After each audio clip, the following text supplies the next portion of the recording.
আসলেই রাসূলুল্লাহ সাল্লাল্লাহু আলাইহি ওয়াসাল্লামের সত্যিকার ভালোবাসাকে তারাই বাস্তবায়ন করতে পারবে যারা নিজেদের আমলের মধ্যে সরাসরি প্রত্যেকটি কাজ সুন্নাহ অনুযায়ী যথাযথভাবে হচ্ছে কিনা, সুন্নাহ অনুযায়ী হচ্ছে কিনা সেটাকে বাস্তবায়ন করতে পারবে।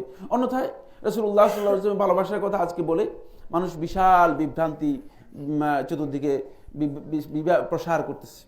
বলে যে রাসূলের ভালোবাসা হচ্ছে মিলাদ মাহফিল।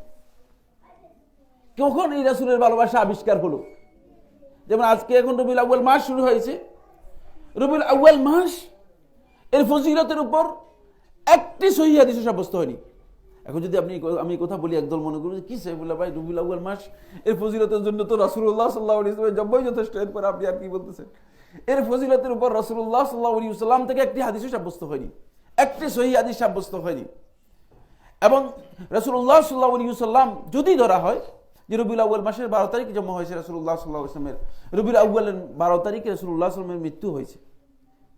এখন রাসূলুল্লাহ সাল্লাল্লাহু আলাইহি ওয়াসাল্লামের মৃত্যুতে সাহাবীরা যত বেশি কষ্ট পেয়েছেন, জন্মের বিষয়টি নিয়ে রাসূলুল্লাহ সাল্লাল্লাহু আলাইহি ওয়াসাল্লামের সাহাবীদের কাছে কোনো আলোচনা পাওয়া যায় না। কিন্তু রাসূলুল্লাহ সাল্লাল্লাহু আলাইহি ওয়াসাল্লামের ইন্তেকালের পরে, মৃত্যুর পরে সাহাবীদের মধ্যে এমন বেশি কষ্টের বিষয় হয়েছে যে ওমর ইবনে খাত্তাব রাদিয়াল্লাহু তাআলা আনহু সরাসরি প্রথম অস্বীকার করে বসেছেন, নাঙ্গা তরবারি নিয়ে বেরিয়ে গেছেন।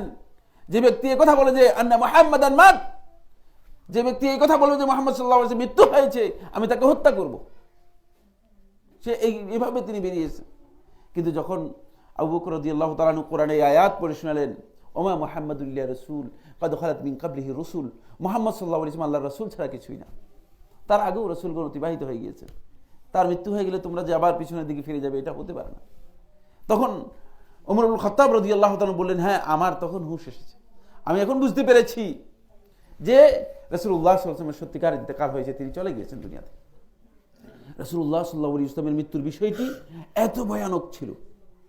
সুব্বাত আলাইনা মাসঈবু লাউ আন্নাহা, ইবনে আসাকির রাহমাতুল্লাহ আলাইহি বর্ণনা করেন আয়েশা রাদিয়াল্লাহু তাআলা থেকে যে কেউ বলেছেন, তিনি এই কথাও বলেছেন যে সুব্বাত আলাইনা মাসঈবু লাউ আন্নাহা সুব্বাত আলাল আইয়ামি সিরনা লায়ালিয়া, যে এমন বড় মুসিবত আমাদের উপর রাসূলুল্লাহ সাল্লাল্লাহু আলাইহি ওয়াসাল্লামের ইন্তেকালে নেমে এসেছে যে এটা এর চেয়ে বড় মুসিবতের বর্ণনা আমরা আর দিতে পারছি না।